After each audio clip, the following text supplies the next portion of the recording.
So I'll go ahead and take it over. Thank you everyone for coming. Apologize for some of the confusion getting the link. I think that's where some people are still lost in the interwebs, but that's why we record this. So we'll have it on. So for those that are new, this is our youth subcommittee meeting. We do have two different focus subcommittees. One's on reentry employment, and that one will be coming up next month on May 7th. And then this one is our youth reentry subcommittee. Little kind of history about it. Myself and old counterpart, Nasli Restrepo, who used to be with Project Youth OC, had created this group years, well before Hire, we created this group.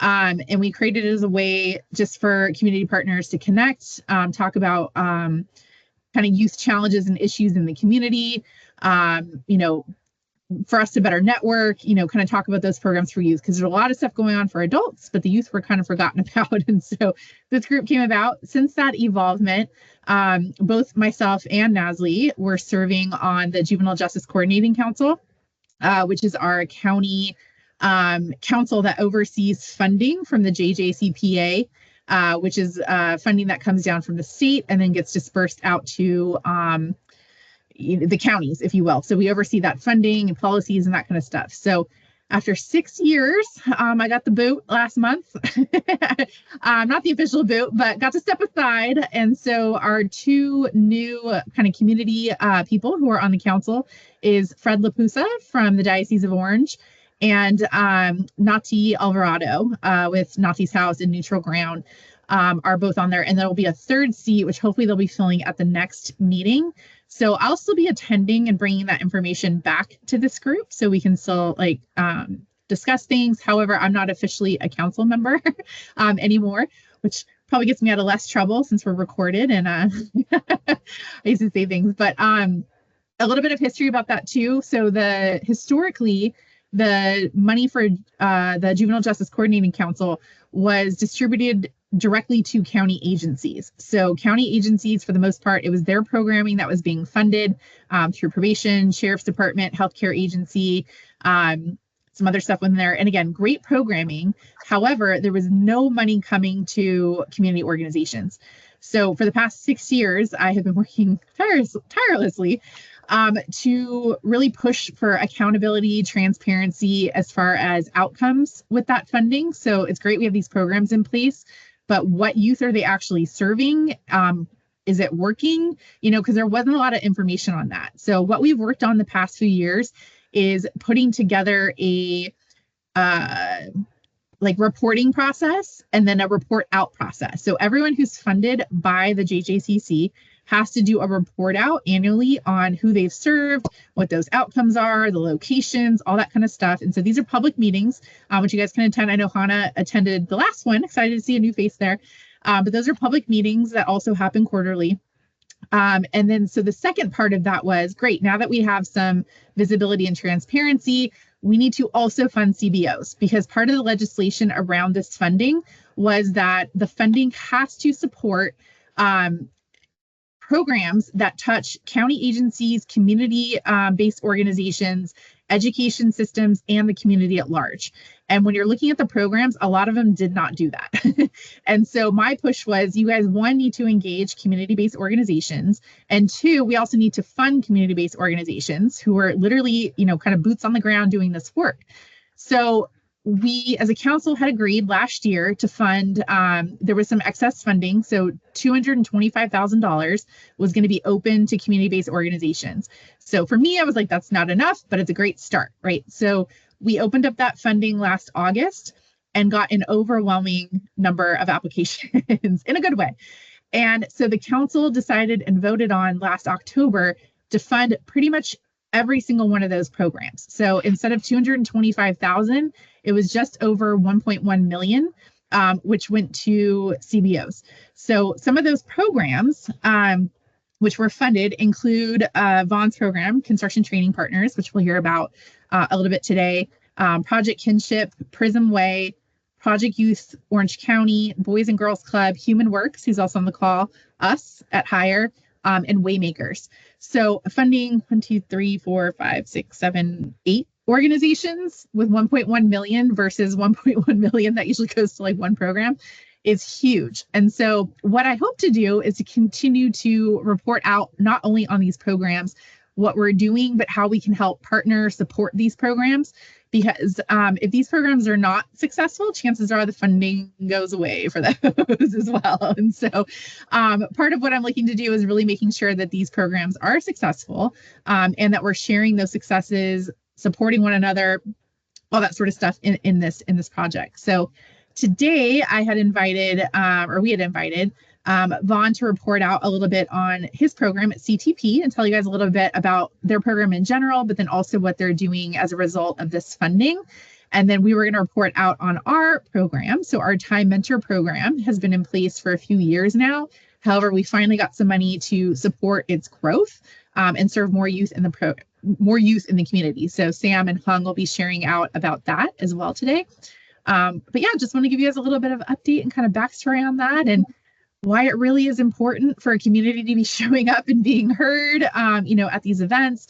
And I will say it is going to be very important for us to continue to be heard because there's been a lot of, I think we all know, there's been a lot of cuts and holds at the federal level. And then also with Proposition 1 that passed last year, that shifted a lot of the funding from our local healthcare agency through the state. So what that means is a lot of the healthcare agency programs that were currently in place are being cut or scaled back. So I know, and those are important programs. And so I know to be able to continue to support those programs, the county's looking at ways, where can we pull dollars from, move dollars from to help continue to support these programs. So I already have a feeling, since this is the newest one on the list, that the CBOs may get the axe this year. And so part of what I'm doing is really pushing to make sure that doesn't happen. So whatever that looks like, that CBOs continue to get funding. And then also a little clarification on why I'm no longer on the council.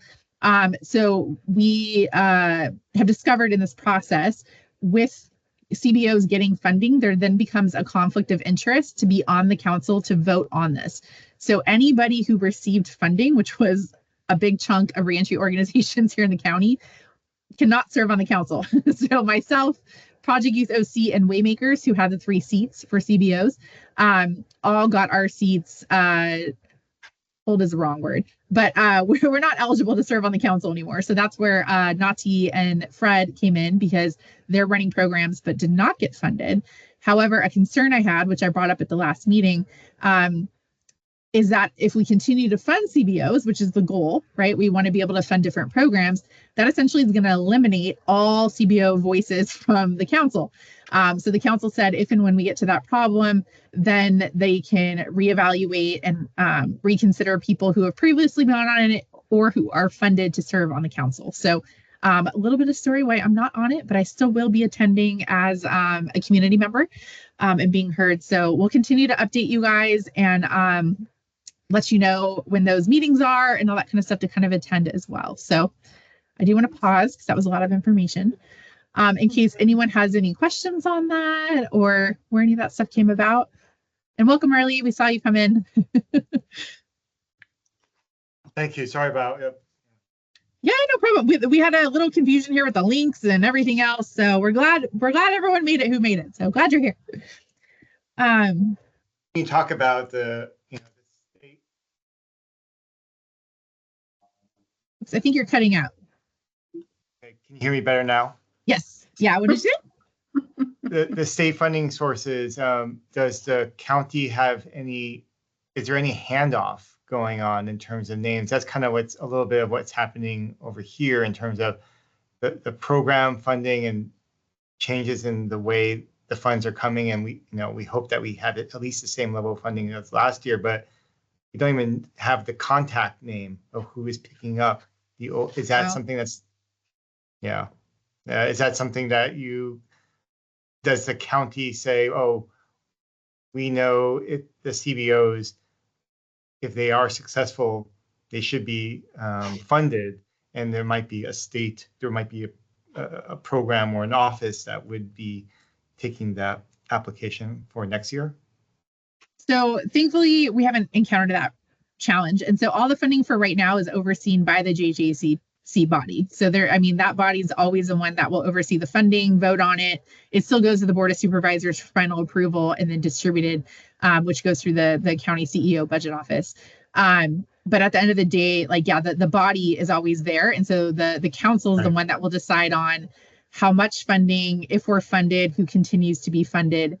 So that part is still going to be up in the air this year, because again, this funding came from excess funding. And then I believe probation cut out some of their funding for the excess funding for above the 225. So this year, because there's other programs that need funding and funded. In fact, it was shared at the last meeting, the GRIP program through the DA's office. So the gangs program that they have, that lost funding as well in this process. So I know that's something they may potentially looking at getting funded. So yeah, I mean, I think we all know funding period is a big unknown, no matter where your funding's coming from at this point. But yeah, this funding though, regardless, comes from the JJCC body, and they're the ones who will determine, like I said, the amount, timing, and then who would continue to get funded and all that kind of stuff as well. So. Okay. Yeah, thank you. And I am just trying to help our office figure out the different, I guess, the different programs, state and county, as they impact developmental disabilities. Yeah. Also with the mental health issues that now there's a bit of a scramble to understand that the lines seem to be changing a little bit. Definitely. And especially with the mental health stuff locally, like I said, a lot of that's as a result of the Prop 1, because everything was coming from HCA, and then now moving out. And again, Prop 1 seems like a good thing. It's just, it's unclear as to how that funding will actually come through. Yeah, and so I'm definitely not an expert on that or how it's going to come from. I just know that a lot of programs locally, the funding's been cut. So now there's a shift to see how we're going to be able to continue to fund those programs. So we'll see how that goes. And again, these are forums for if there's someone we need to bring, we can do that too. Because as much as I know, I don't claim to be the end all be all expert in these areas, but I'm happy to relay that information back down though. So. Great. Well, no other questions. Vaughn or Sam, you guys can rock, paper, scissors. Who wants to go first? I can actually, Sam, if you want to go first, ladies first. It's fine. I mean, totally up to you. Go ahead. You guys are ready. Okay. Let's see here. And I also want to caveat too. We were at a loss for speaker and stuff, so I literally sprung this on Vaughn like this morning. So thank you so much for hopping in and putting something together. So I did want to caveat just in case that I literally sprung this on him this morning. So thank you for being here and presenting. Thanks for having us. And I also wanted to extend the gratitude to Tony, because I also sprang it on him as well during our Wednesday Zooms. So thank you, Tony, for being here. Which I also did to Sam and Hung. So yes, we're all in the same boat here. So. No worries. All right. So again, good afternoon, everybody. My name is Vaughn. I'm the program director at Carpenter Training Partners. We've been in operation now for 5 years. We've been in Orange County now for 2 years. So we're located in Anaheim. And I want to just give you like a quick overview of our program. Tony, you could always chime in, or you could wait until the end. But basically what we do is train anyone who's interested in going into construction as a career. So we train justice impacted individuals, high school students, women, you name it, just anyone who wants to go into construction. So we have a 15-week program. The first month we call it Foundations in Construction, where we're going over, industry norms, safety. Of course, everyone gets their PPE, so they get their hard hat, their safety goggles, their gloves, they get construction boots if they need them. And then we go into how to read a tape measure, how to use hand tools, power tools, how do you use them, what's the name of them, all that good, type of stuff. And then we have a 2-day physical conditioning component to test their physical and mental, fortitude. We want them to understand the rigors of construction. It's not a pretty job. It's very dangerous. It's very grimy. So the 2 days, they get very sore, very, they just understand, they get dirty. So they just understand. In fact, Tony is going to have his first day of physical conditioning tomorrow. But I know he's ready. They get a series of certifications as well. They get their hazmat, OSHA 10, and confined space. These are 3 certifications that are very important if you want to go into the trades. In fact, you can't even get on a construction site if you don't have your OSHA 10. So it's very, very important. So they'll be getting theirs within the next month. And then we teach them how to build. We teach them how to build carpenters. So we take them through a series of projects. The first project usually is a smaller project where that they could take home. And then the last project is a mini house. So I kind of want to take you through a cohort. So this is a mixture of different cohorts that we have. We do serve Los Angeles, Orange County, Pacoima, and Palmdale. So this is our orientation. So everyone gets their shirts. They get their PPE, which we'll see in a minute, not now. This is an example of the physical conditioning. So you have to carry at least 40 to 50 pounds. It's very strenuous. I try to work out with them too, but I can't hang. And then this is generally their first project. This is a footstool. For some cohorts, what we do is we save it to the last project. So we use it as an assessment piece. So it kind of depends on the group, but they love these projects. They love when they take them home. They post them on social media. It's a great marketing tool. And then they go into bigger projects. This, for the last couple of cohorts in Orange County, this has been our bookcase, but we're going to change it up a little bit with our youth. If I'm going too fast, let me know. I'm just going to go through these. Now, there's another bigger project. This is a picnic table. And so it basically takes 3 to 4 days to build these because they have to do the measurements, they have to cut, they have to bind it together, and then we teach them how to stain the projects as well. And I do want to say, just last night, I got news of one of our adult OC alums. He just got indentured into the union. So I'm very excited about that. Actually, 2 of them got indentured yesterday. The next project is a doghouse. Now we're going to change this one a little bit and do a mock-up of a smaller house that translates to the bigger house, which is their last project. But this is a doghouse. And I've gotten a lot of requests for doghouses. And then this is the last project, which is the mini house. So it's basically an 8x10. We teach them how to erect or how to build the foundation and then the walls, the doors, roof, windows. And the finished project kind of looks something like this. So we teach them about the different types of roofs, gable roof, A-frame roof. So they get a lot of different terminology. They get, of course, the skills that they can take anywhere. I would say 90% of our students stay in construction, but we do have a couple that veer out every once in a while. We have a couple that went into plumbing, HVAC, cement masons as well. And then with each of our cohorts, we do take them to Local 714 in Winter Park, so they can really understand, what it takes to be a union member. At graduation, they get their own set of tools. So not only will they have their PP and their certs, but now they have their tools. So they're ready to rock and roll as soon as they graduate from our program. What we do is after they graduate, we have what we call a CTP, Alumni Network Zoom meeting. So that's the first Tuesday of every month at 6:00 p.m. And we basically want to reconnect with them, figure out what they're doing, how they're doing, and share information. So I bring on various contractors. I bring on different people to talk about projects that are happening all over Southern California. And now I want to get to Tony's class. So at this point, we have 7 students for our first cohort. Tony's doing extremely well. He's at the top of the class. He's never missed a day. He's always on time. He's motivated. He's ready to go every single day. So we're proud of Tony. We want him to continue. That's what I like to hear. Yeah, it's great. So this is a picture of one of our students, Brian. He's getting that the little intro into power tools. And there's another student we have, Andrew, getting in the same type of tutorial on basically how to make precise cuts. So our next class after these guys graduate is going to take place in July. So we're going through the recruitment process because I would like to have at least 15 to 20 that we're going to train in our next class, our spring class.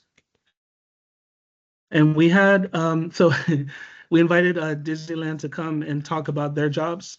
So we want to pique their interest a little bit.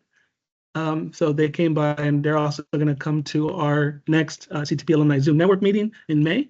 So we're pretty excited about that. We would like to have a couple of cast members from CTP if that's possible. So I did put my contact information in the chat, but it's also here. Again, I'm the program director. These are my 2 phone numbers, my email. And what I will want to do, if possible, is give you the flyer for the next class. I don't know if I can put that into the chat. Okay. Tony, is there anything you want to add? And I was say, Vaughn, you can put it in the chat and we'll share it out to everybody as well. Perfect. Thank you. So I did want to add, like, with the program, I think it's great for pretty much anyone just like me in the sense of wanting to join the union, because there are a lot of people that I do hear that do try and end up on that waiting list, end up pretty much getting ghosted for months and months and months, and then, yeah, lose that drive to end up joining construction or the union.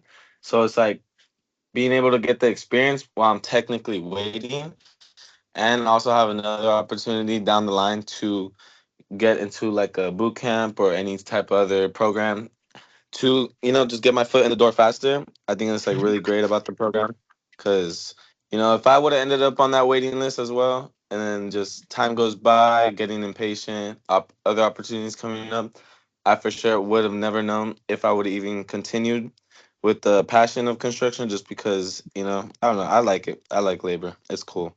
So I think it's good. Thank you, Tony. And so we do train 3 days a week. So Wednesdays are our shared Zoom days. So all of our sites, we come together on Zoom to share information. Today we happened to mention today's focus was the difference between union and non-union jobs and how to, the process for each. So it was a lot of information. In fact, I had to cut it short because I think some of them were very stressed out by the information. So I think next week we're going to continue with non-union jobs, but the point is to, just bring that awareness, right? And figure out what path they want to be on. So our adult OC and our procurement class, they're going to be graduating in 3 weeks. So that's why we had to, get into that section. But thank you, Tony. Appreciate it. Do you guys have any questions or comments? Kimberly has one, and then I had a couple too. Okay. Sorry about that. Yeah, No my worries. question is, how much do carpenters get paid?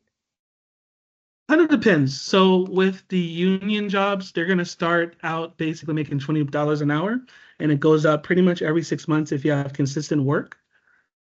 And if it's non-union, they're getting paid anywhere between 19 to about $40 an hour. It just depends on the scope of work and their experience level. So at CTP, we have a great cross-section of people who have no experience, they've never held a tool before, to people that are actually a part of different unions. They just don't know how to frame and use wood, so they come to our class. So what is union pay? The union starting is $20 an hour for Okay. first period. Yeah. Thank you. You're welcome. Good questions. Any other question? I'm sorry, I'm trying to navigate. I don't use Teams that often, so I'm trying to navigate through it. It looks like there's a question in the chat. Oh, Sam, you're muted. Have you experienced having anyone with developmental disabilities going through the program? For example, somebody with autism? I've had a couple of people that went through the program. In fact, I have somebody through the DOR, the Department of Rehabilitation, who's deaf and has an interpreter and wants to take our class. And we don't discriminate on the basis of anything. So I really hope that they can go through the process and, get enrolled. But I think there's a little bit of difficulties with the DOR right now. We're trying to get them fully processed for our class. But yeah, it doesn't matter. We say if anybody's motivated to learn, they come to class, they're on time, they know how to work as a team, they know how to communicate, then yeah, let's go. It's great to know that. That's great to know. And what kind of difficulty with the DOR? Just trying to line up the funding, or is it? I believe so. So they called and said that I would have to pay for the interpreter, and I said I don't think I don't have a budget for that. Okay, got it. Okay, thank you. That's great to know.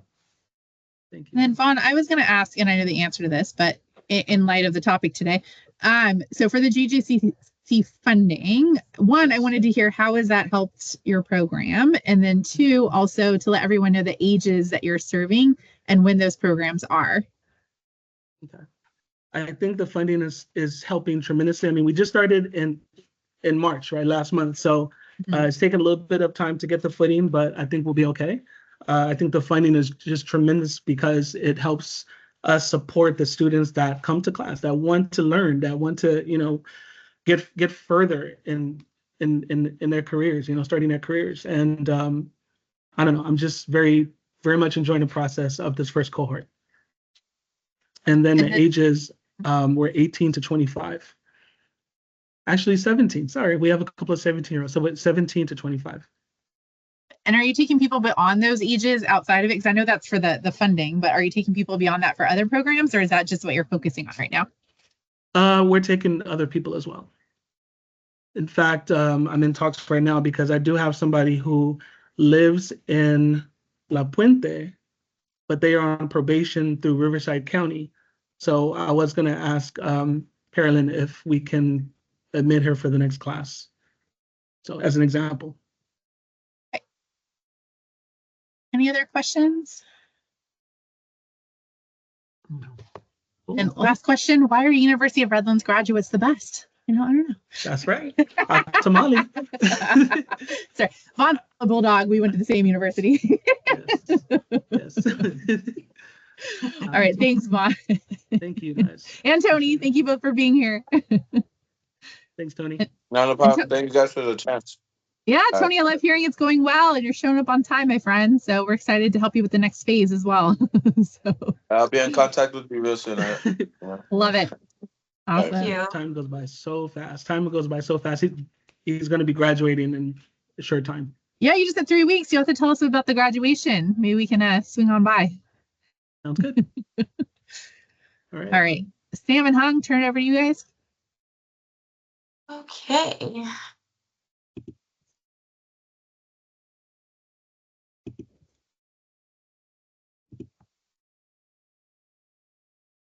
There we go. I was like, it's not showing up. All right, everybody. So I wanted to share a little bit about our time mentoring program. Our Transforming Integration into Meaningful Experiences mentoring program consists of adults with lived experience providing one-on-one group mentorship and support to youth who are in the system or at risk of being in the system. Focus and purpose of the program is to prevent youth who are involved with or at risk of being involved with the justice system from making life-altering choices and decisions that ultimately lead to their incarceration or justice involvement. We currently have mentors with lived experience going in and meeting with the mentees either one-on-one, or we also can do group settings with individuals. They're going into the local jails and juvenile hall, and most of the mentees that we're currently working with are either facing parole hearings, their 707 hearings, sentencing, and even release. Our mentors meet with the mentees one-on-one, usually from anywhere from 30 minutes to an hour.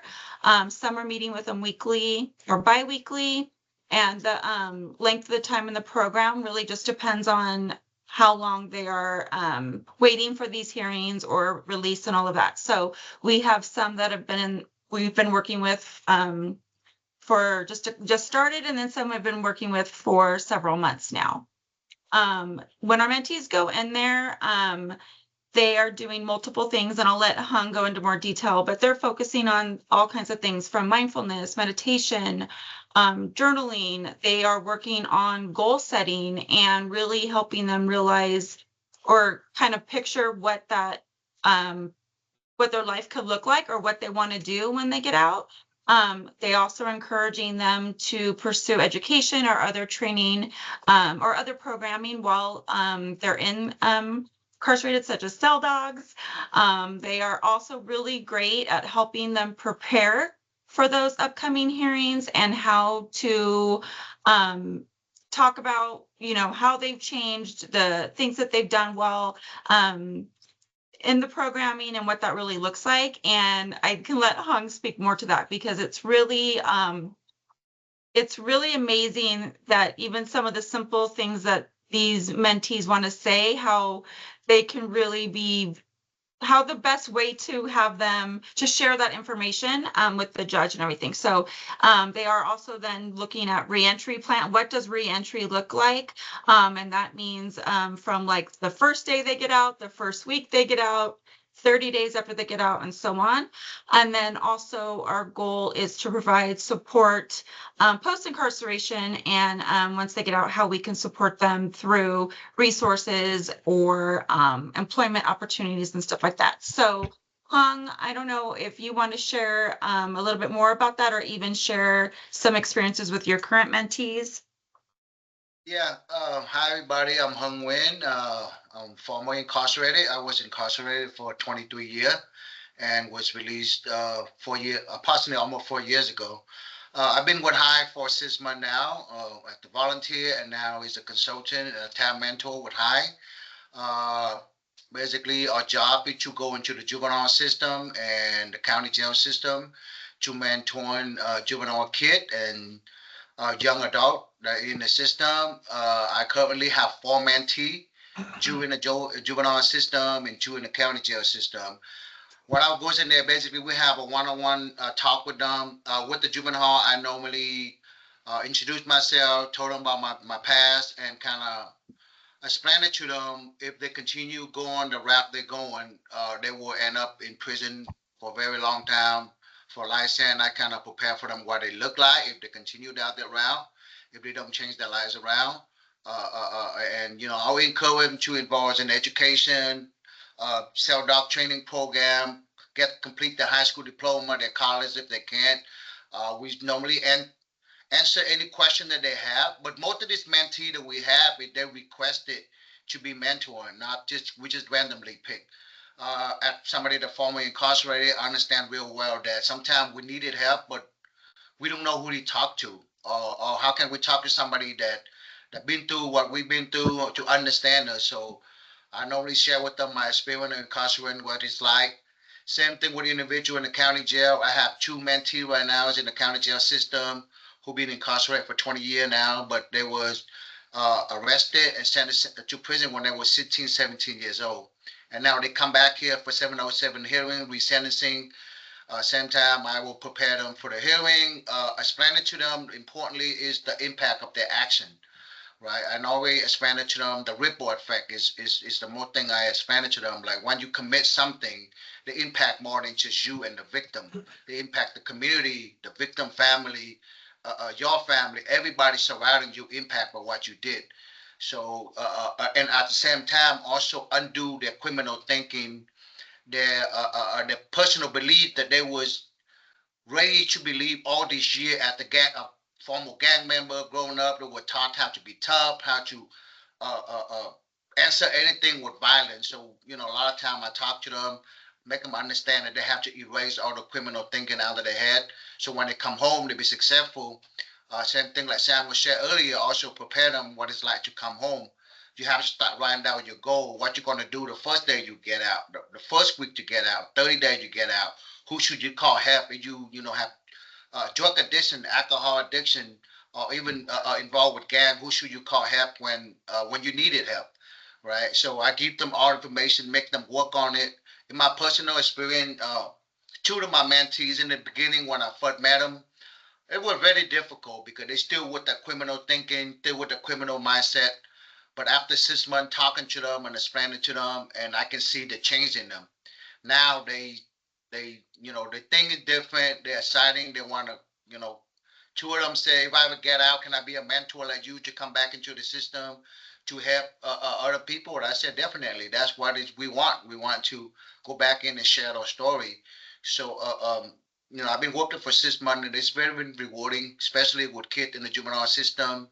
I try to come in there as much as I can to talk to them, but some of them are very difficult, right? Some of them, they 16, 17, they still with the criminal mindset, they still with the criminal thinking, and it's gonna take some time. That's why it's patient. And one thing I learned about also, I'm learning adult training when I was in prison. One thing I learned about training a dog from the shelter that you have to be patient with them, a little bit at a time. Treat them one command, one thing.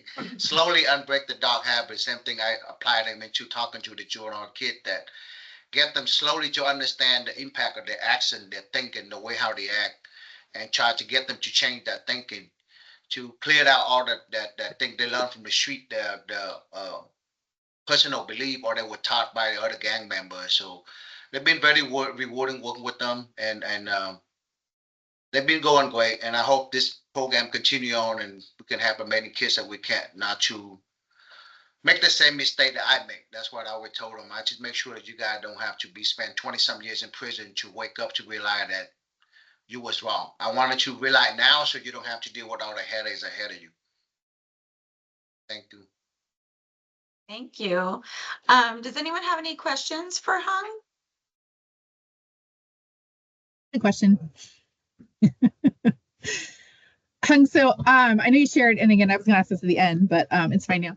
So Hung, I know you shared obviously like how you're impacting the youth, right, and our mentees and stuff. But for your perspective as a adult with lived incarceration experience, what does this program do for you, both like personally and professionally? Oh, personally, it do a lot of things for me. Every time I talk to this kid, I can see myself in them 20 something years ago, 30 years ago, right? I wish that somebody would sit across me on the tables and explain it to me that if I continue down that route, I would end up in prison for somebody 20 something years. But the most importantly, if somebody would told me the consequences of this, and somebody would lost their life because of my action, right? I was a reckless kid. I was not a good kid. And I wish somebody would share all this information with me that, that will prevent something. And that's something I was told a pro hearing when I came home. They asked me, like, why should you deserve a second chance when you never give your victim one? And I told them, you are correct. I shouldn't deserve a second chance, but if you give me one, I will make sure to prevent the next family to lose their loved one. I cannot take back the life that I took, but I can prevent the next one that happens. So my goal and my mission right now to go in there to expand to all these kids to change their ways around and not to impact other people more than you think. And that's just always been my goal and my mission. And it's always, very impactful for me. I live every day trying to make a man for the mistake I make when I was a kid and living through all these kids, 16, 17, 18, 19-year-old kid, and hopefully can turn their lives around and be a productive citizen one day when they come home.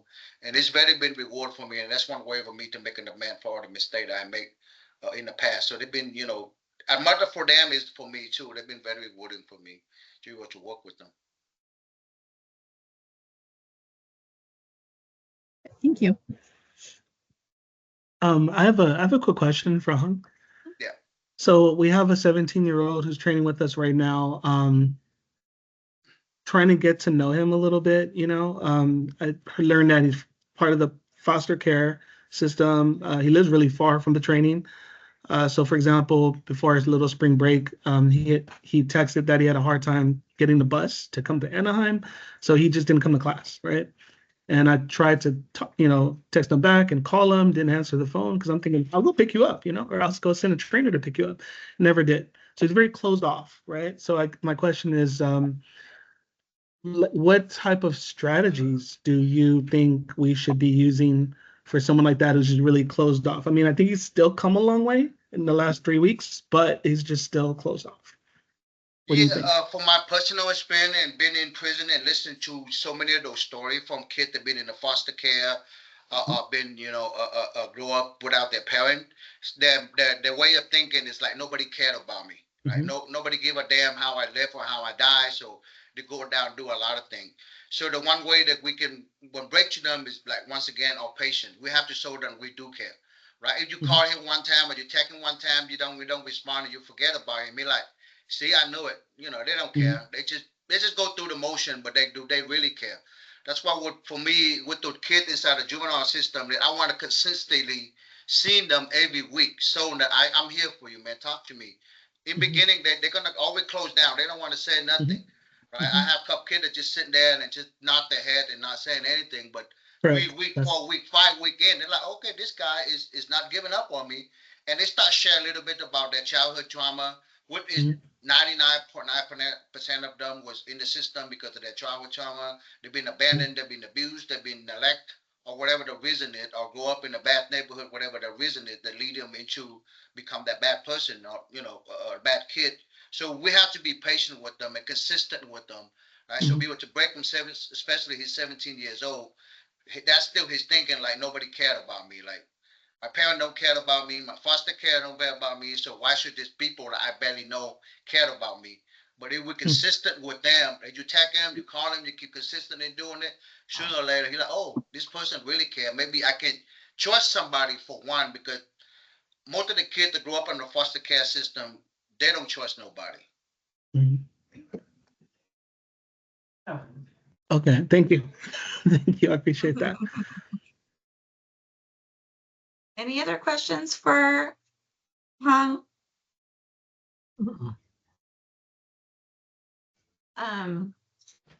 So we are also in need of mentors because we are trying to serve more as well. So if you do know anybody or that might be interested in becoming a mentor, they can definitely contact me and reach out to me. I put some of the requirements on the screen, but you know, if they're interested and want to reach out, they can definitely reach out. But we're looking for 18 and over, not currently on active supervision, no child or sexual related crimes. And then we're looking for individuals that can demonstrate some stability, like working, you know, what they've kind of been able to establish or do since they've been out. And then also looking for a minimum of a 2-year commitment. So anybody, like I said, that you think might be interested in doing that, they can definitely reach out to me, and I can go over in more detail with them as well.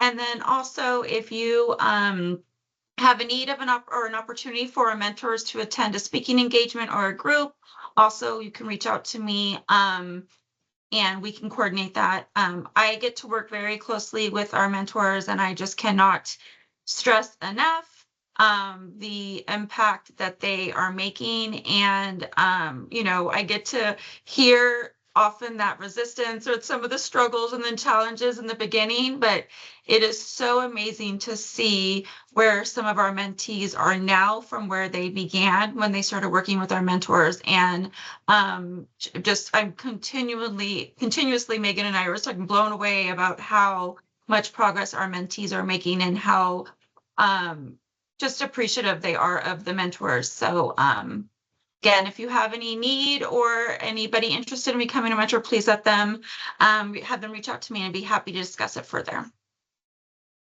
Chime in, Kimberly, I know you have a question, but to chime in real quick, just to tie it back, kind of like what I did with Vaughn. So the JJCC funding has enabled us to expand this program to serve more youth. We also brought on our mentors who, as you heard Hung say, were volunteers previously. They're now all part-time employees with us. So we're paying them a wage for their work with the mentees.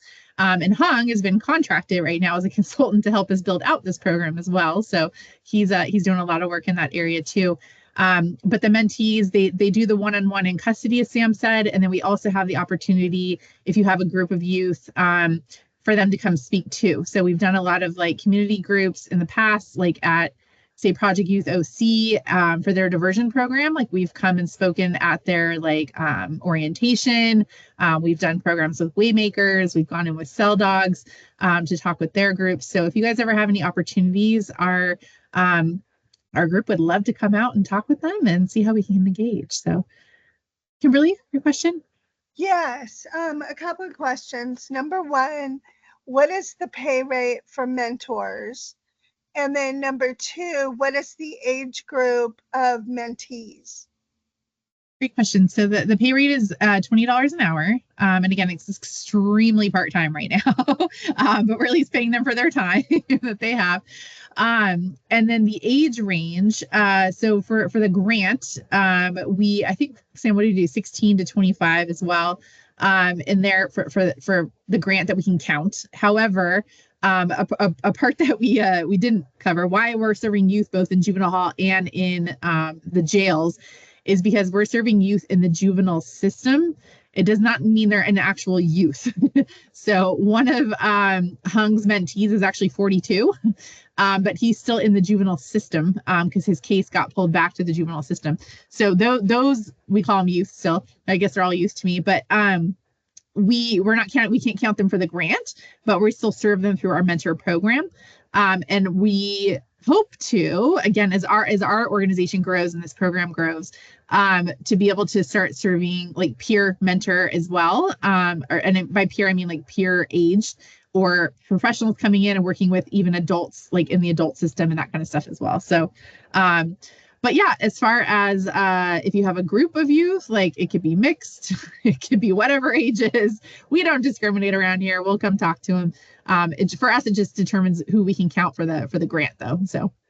So for the part-time, sorry, I have another question. For the part-time, are the hours pretty flexible? I'm only saying because we have a couple of peers on staff with Peer Voices United who might be interested in doing this, but trying to find out how flexible it would be to be doing the work with you all.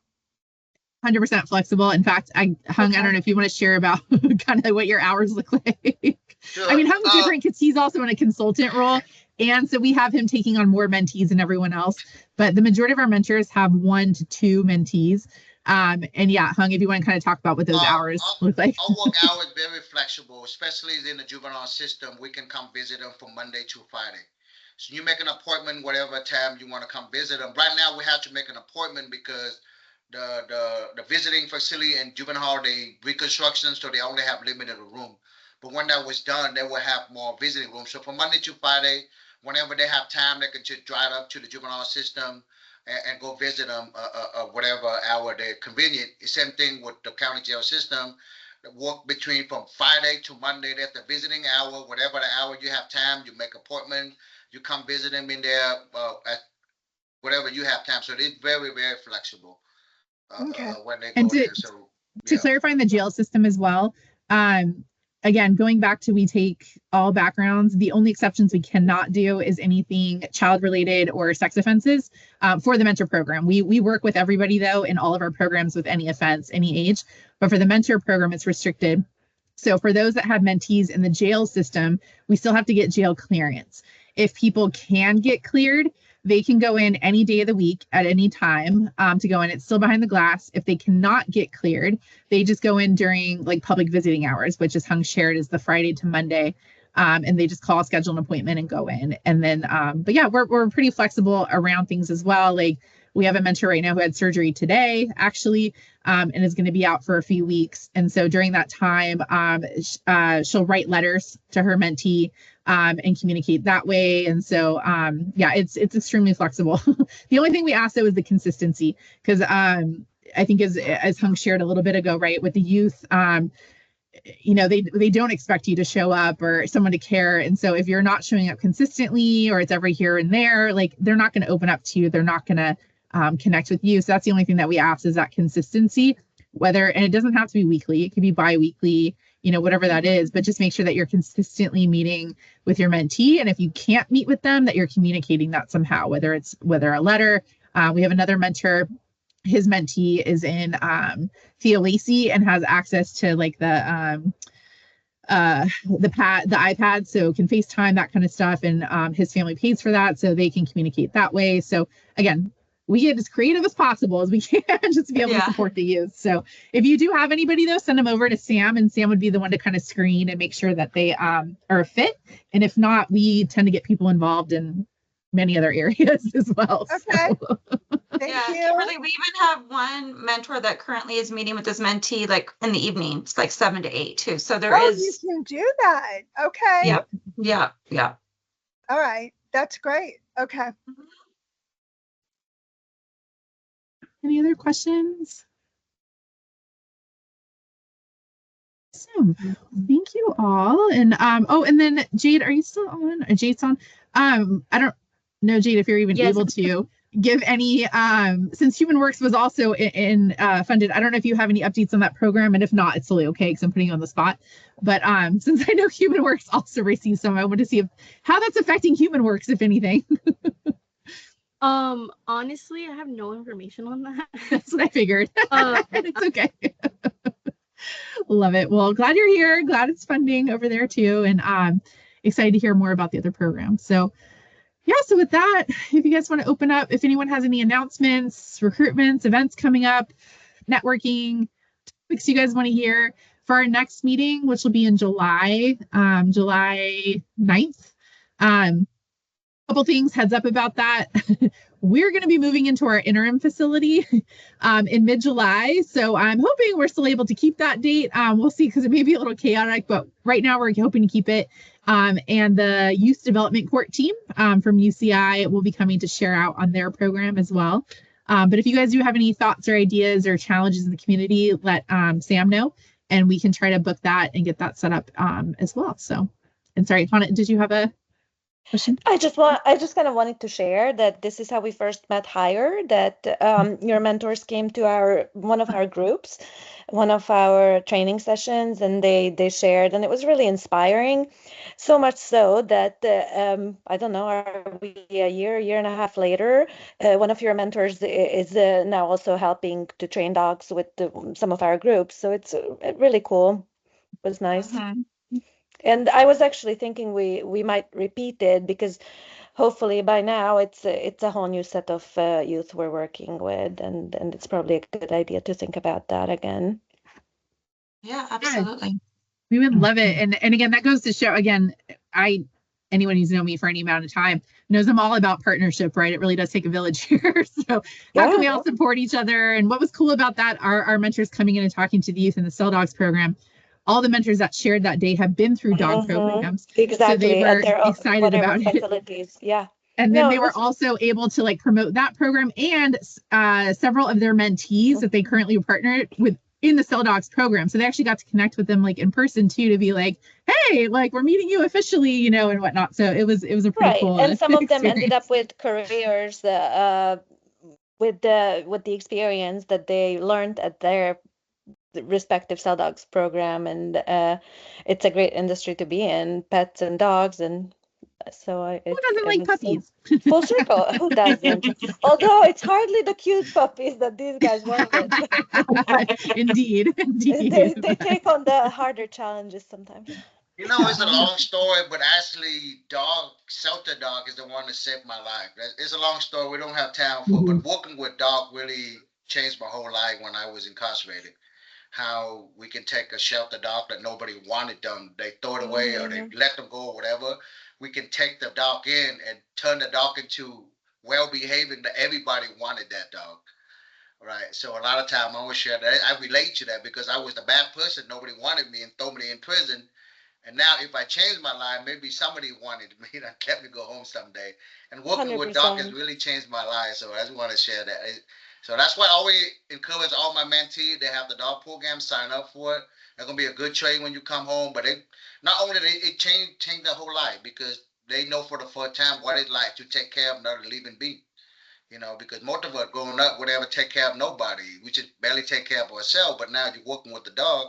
You have to learn how to take care of another living being and have to be responsible for that. So exactly. It's an emotional development as well as the professional skills that you learn. And who doesn't want to be around the dog? Most of us do.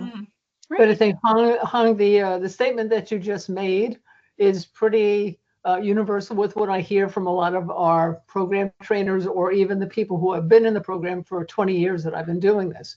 And believe it or not, we used to take the youth from juvenile hall over to the shelter when it was next door as a field trip. It was not Tango, it was a lower level unit. And there's so many similarities between the dogs and the kids, the youth. And it's like, well, why are these dogs here? They're really good. I said, well, why are you knuckleheads in juvenile hall? Because obviously for the same reasons, lack of structure, lack of guidance, lack of love, and you didn't want anybody to tell you no. So that was kind of the launching pad for them to open their hearts and say, okay, I can do this. But what I wanted to say is, Megan, thank you. Thank you so much for this invitation. I mean, we have been paddling in a boat for 20 years. And as I think everybody here knows, you know, it really takes a community and all these pieces now with the way that the industry, the government, the county, all these people are like an aha moment for what we, I think, have personally known for years. You can't take human beings and throw them out, regardless of what the previous situation is, and expect them to flourish, thrive, and be successful. They're going to, even if you're not incarcerated, you're going to make those same mistakes over and over and over again until someone tells you and shows you what's the right way. And working with, you know, committees like this with other groups, you know, for us, certainly everybody has their head in the sand because you're so committed for your mission and your desire to generate results and make a difference. But it has to be more than that in order for sustainability for all of us, because working as hard as we do for as long as we have and as long as we do, you get burned out. And if you don't have the ability to ask someone, hey, what did you do in this situation, Vaughn? Just like you had asked, what about someone who's been in foster care? I think we all have the same questions or similar situations. And for me, I'm very grateful that there's a group now that you can bring questions to. It's not just a moniker or a name, but there are people who are doing this work with different capacities or different responsibilities. But I think our goal is all the same. So thank you so much. Yeah, no, thank you. And thank you for being here and all of your support and partnership. We love it. Kimberly? Oh. Yeah, hi. So I put my contact information in chat, and the reason why is because we are always looking for partners. We have many services and resources ourselves, but we want our resource bank. So if anybody's interested in any kind of collaboration, please reach out. We are always looking. Thank you. Glad you're here. And Marley, I think you had something. Yeah, and I'm really glad I am part of this forum too. Actually, State Council has sponsored something that the let me get the information in front of me. That NAMI is sponsoring with the county called the Crisis Intervention Training Conference. And crisis intervention training is teaching law enforcement how to deal with people in a mental health crisis without creating a new adverse experience. No more new ACEs with the way they interact. And usually the training is with someone in the law, because law enforcement is a big group, and some of the people are not going to be interested in learning how to deal with a mental health crisis, but some are. And finding someone in that department who is on call and putting that person in front of the situation so that there can be a reduction in the risk that there is any physical harm for everyone involved. So right now we're trying to get local law enforcement to attend this conference. So if anyone has, and I think that some people here might have connections with either probation departments or local police departments. And we already have the Anaheim Police Department sponsoring, and we also are working on getting the county sheriffs, but there are a lot of different smaller police departments. And so if anyone does have a connection with a community service officer or officers in, let's say, right now I'm trying to reach into the Fullerton Police Department, to please reach out to me. I put the link in, and you could take a look at the conference. I think it's a very, it's incredible work that they do. This is the first time coming to California. Last year they were in Indianapolis. Next year they'll be in Florida, but they actually started in Memphis, Tennessee, where the local police department really worked with local mental health counselors, NAMI affiliates, to put together a intervention team and train the Memphis Police Department. And they really, really reduced, and the numbers show it. There is actually numbers that show that they were able to reduce the incidence of physical harm in the way the police dealt with crisis situations. I was going to suggest, I don't know if you're aware, there's a police chiefs association that meets here in Orange County. It's all the chiefs for all the cities, etc. That may be a good place to start too, just to connect with them. And then they can trickle it down from there versus trying to hit every individial department. I don't have a direct contact per se, other than, just going through a chief. Okay. But talking to it. Okay. Yeah, but I can connect with you offline though, and we can brainstorm some of that too. So let me know. And I'll bring that up because we have the Anaheim Police Department working with us, so I will bring that up too. Maybe they know about that. Mm-hmm, okay. Mm-hmm. And the conference is in August. It's in Anaheim. So if you do come across, your contacts in law enforcement, I think this is training that would really help the departments in California as well. 100%. Yeah. Couple announcements on our end. I realized for hire. So I just shared, one, we're opening our physical facility. We're aiming for mid-July. We don't have a concrete date on that yet, but we are opening our first interim physical facility, which will be over next to Juvenile Hall. And so once we have that date, obviously we'll have a ribbon cutting and open house and all that fun stuff. on the way to our big center, which is going to be opened in early 2028. So we'll continue to relay out more information on that. But so this summer is gonna be a little crazy. So on the cusp of that, because I know I've been getting lots of emails about this, our annual resource fair is currently paused or postponed between the Honda Center under construction and then just on our end, some logistics and timing and stuff. We are pausing it, and I'm waiting to hear from the county because they help fund that as well. If we can move it, since they're in a fiscal year, if we can move that funding to the fall. So I'm waiting to hear on that. And once I get confirmation, then we'll start hopefully aiming for a fall event. But that event is postponed as well as our youth fair. So unless I hear any differently, I'll keep you guys posted. But I know we're in fair season and everyone's excited and been blowing me up because we haven't shared any information. But we are currently paused because there's a lot going on our end right now. And on that note, I already announced to you the next employment subcommittee is May 7th, same BAT channel, same BAT place. So register on Eventbrite 2:30 to 4 on Teams. And then also we had sent out in our last kind of general newsletter, but just to tag in again, Hire, Human Works Foundation, Project Kinship, and the Diocese of Orange are hosting a restorative justice conference on May 9th. And that it's going to be a really powerful day. We're having different panels speaking about different forms of restorative justice. So people who have committed crimes, people who have been victim of crimes, people who have been criminalized, and then also like courts and stuff talking. And then the goal is in the tables having mixed group of people from law enforcement, justice, community, survivors, et cetera, to have kind of open dialogue based on those panels.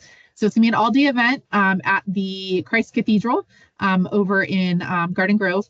And so the invitation is out. If you guys need it, you can let myself or even anyone at Human Works. I think they're the ones owning the invitation right now. I think Megan's team set that up. But we would love to have you guys there. It is a capped invite though, and I don't know where we're at. I have a meeting tomorrow, which I'm sure I'll find out more. But it is a capped event, so if you're going to attend, I would register early. And if you're not sure, please don't take up a seat until you're sure that you can take up a seat. So that is coming up on May 9th, so just in a couple weeks out. And so I think that's everything on our end. Anyone else? Any other announcements or needs? Thank you. Yes, and Kimberly, you should be. We can double check that, make sure you're on it. Thank you. Yeah. I get it for these, but I don't get any others. Oh, that's weird. Yeah. Okay. Well, I'll double check to make sure you're on the right list. We have different lists that go out. Oh. So some of you guys get tons of emails from us on one day, and we try not to do that because if you're on multiple lists. But I'll double check to make sure you're on the right lists as well. Thank you. Thank you. Perfect. Awesome. Well, thank you everybody for a great meeting, and thank you those of you who I threw into the fire.